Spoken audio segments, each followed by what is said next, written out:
I'm an author, and it's just that soon I'll be receiving a contract in regards to my work. And I just feel like it's necessary to have an attorney look over the contract before I make my decision. So that's when I decided to turn to you and to go over, be that backup for me. There's many legal issues, writers, and then also depending on the specific genre. If you're doing biographies, a lot of Mhm. release of claims, defamation, publicity type issues. If you're dealing with other creative type works, you're dealing with copyright and fair use issues. So Okay. there are legal issues all throughout. Writers have been generally taken advantage of in their respective industries, whether it be writing books or screenplays. It's always the producers or the publishing companies that have taken advantage of the writers, because writers need to be informed on their rights. Here's the magic formula for people in the entertainment industry. Okay.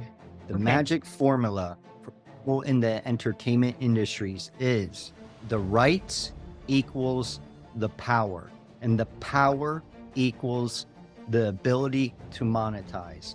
The rights is the power. Your legal rights is the power to make money. And that's why you're in this business, not just to share your creative works, Right. creative expressions, but also to monetize it and make it your livelihood. And the rights is your security. And Okay. writers historically have been taken advantage of by publishing companies or distributors or Right. producers because they have transacted away their rights without being informed. So you're exactly right. It is important to work with legal counsel throughout your career.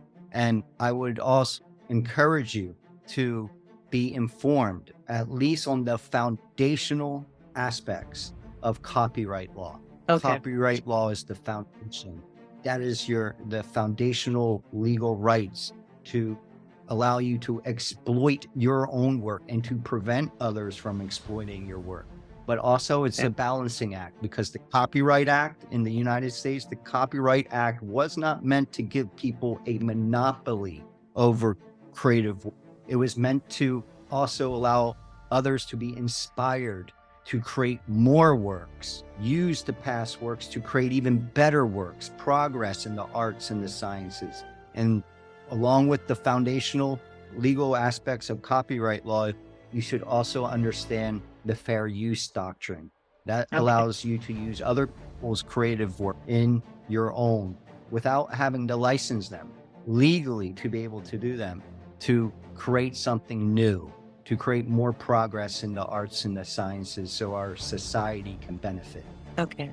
Very informative. Thank you. Copyright law is the basis of First Amendment. Creative expression is really what our society is built on. Freedom of speech and being able to express our arts, our thinking, our opinions through our creative works. Yeah, intellectual property. Copyright falls under the legal subject of intellectual property, and that is to protect our mental labors. Okay? Make sense? Okay. It does. It really does. Here's another legal concept you should be aware of too. Okay. As someone in the industries, you said you're a writer. Copyright does not protect ideas. Ideas are not protected by copyright law. Okay? Okay. Ideas are as free as the air. You can have your idea used without your permission if you don't adequately protect it.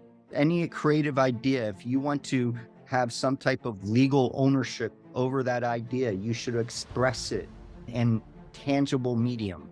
It must be expressed tangible medium, whether that's writing, whether it's a recording, whether it's now holographic, whether it's now even music or dance moves can be expressed in a tangible medium. You can write dance moves. There's a language that you can write it out. The key is that you have to express your idea in a tangible medium. Traditionally, it's pen to paper, write it out, take a Right. photograph of it, record it, make a video recording of it, whatever it's audio visual, or if it's in written form, it has to be expressed in some form of tangible medium. And then that's when copyright adheres at the moment of creation. You don't even need to register your work. However, I encourage you to, because when you register your work with the Library of Congress through the United States Copyright Office, you can register it online through the electronic copyright registration. Every creative should know how to register their copyrights, okay? Because you may need to register a lot of them in your... That's true. I've written 3 books, and I've done that process with the Library of Congress. So I Yeah, do so agree. you can create your own account. The key is, if you truly want to prevent people from stealing your work, there's only one absolute way, and that is to never share your work with others. To take your work and lock it in the drawer and never share it. That's the one way you can be certain that it will never be stolen. However, that's not your purpose. Your purpose is share your work. To share Yes, it. everyone wants to exploit it. Okay, so the rule of thumb is that when you are going to share your work with others, that work must be registered for copyright protection with the Library of Congress. And copyright protection, important because it gives you certain benefits and presumptions. First of all, it puts the public on notice that you own this work. Your work actually gets submitted into a library, the United States Library of Congress.